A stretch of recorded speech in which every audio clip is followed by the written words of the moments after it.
মাঠের মাঝখানে হঠাৎ এরা আগুন জ্বালিয়ে করছেটা কি? তো চলো তোমাদের সাথে এটা শেয়ার করি যে আজকে কি হচ্ছে। সব বাচ্চারা মিলে একটা পিকনিক করছে। তো চলো দেখি বাচ্চাগুলো সব কি রান্না বান্না করছে।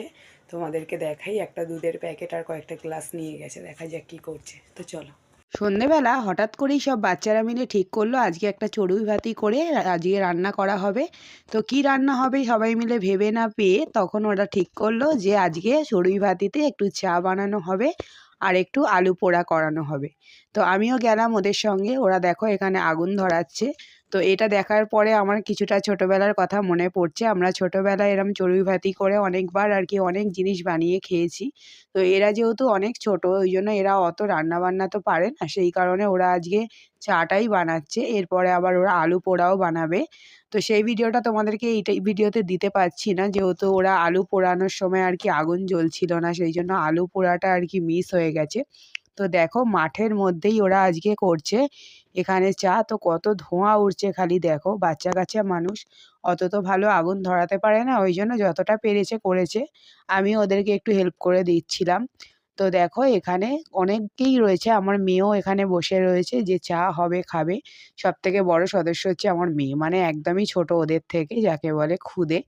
তো দেখো এই যে এখানে ওরা সবাই বলছিল যে লিকার চা বানাবে, তো আমি বললাম দাঁড়া দুধটা আমি দিচ্ছি, তোরা দুধ চাই বানিয়ে খা। তো এই দেখো এখানে এখন চিনি দিয়ে নিচ্ছে, সব বড় বড় রাঁধুনি এখানে দেখতেই পাচ্ছ।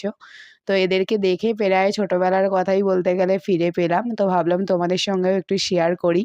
তো ভিডিওর মাধ্যমে আর কি তোমরা একটু ছোটবেলা থেকেও ঘুরে আসবে। এখন তো বলতে গেলে এসব দেখাই যায় না, বাচ্চারা ফোন মানেই সব বোঝে, এইসব জিনিস তো আর সেরমভাবে পায় না, যেহেতু আমরা যেখানটায় থাকি অনেকগুলোই বাচ্চা, সেই কারণেই এগুলো বলতে গেলে আনন্দ করে করা হয়। তো ওরা ওখানে চা বানাচ্ছে আর এখানে দেখো আমি আমার জন্য একটু চা বানিয়ে নিচ্ছি। তো এলাচ চা আমার খুবই ভালো লাগে, তোমাদের কার কার ভালো লাগে আমাকে জানিও কমেন্ট করে।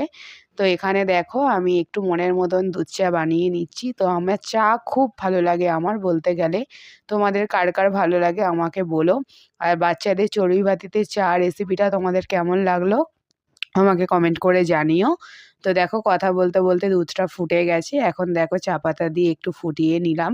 তো চায়ের কালার একটু গাঢ় না হলে আবার খেতে ঠিক ভালো লাগে না, সেই জন্যই দেখো একটু ভালো করে আর কি কড়া চা আমি বানাচ্ছি এখানে। তো আমার চা প্রায় রেডি। আর এই যে দেখো চাটা আমি কাচের গ্লাসে নামিয়ে নিলাম। তো ভিডিওটা কেমন লাগলো তোমরা কমেন্ট করে জানিও। তো আজকের মতন চলো, টাটা।